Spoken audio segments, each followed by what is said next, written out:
Ang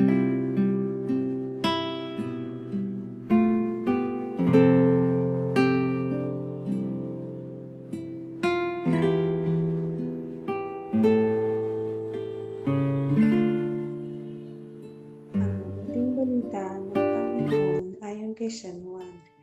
Noong panahong iyon, ang mga Hudyo kumuha ng bato upang batuhin si Jesus. Kaya't sinabi sa kanila ni Jesus, "Maraming mabubuting gawa mula sa Ama ang ipinakita ko sa inyo. Alin ba sa mga ito ang dahilan at ako'y inyong babatuhin?" Sinagot siya ng mga Hudyo, "Hindi dahil sa mabuting gawa kaya ka namin babatuhin, kundi dahil sa paglapastangan mo sa Diyos, sapagkat nagpapanggap kang Diyos, gayon tao ka lang."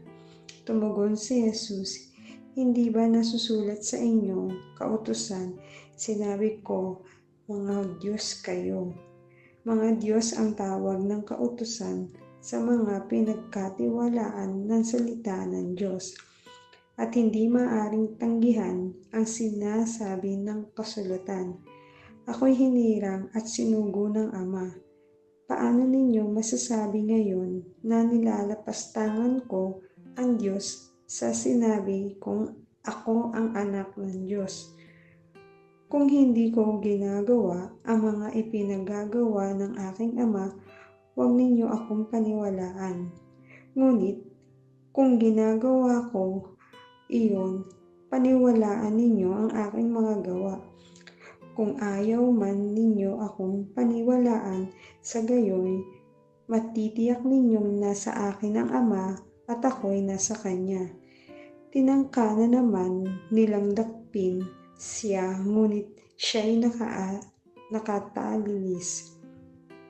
Muling pumunta si Jesus sa ibayo ng Jordan, sa pook na noong unay pinagbibinyagan ni Juan.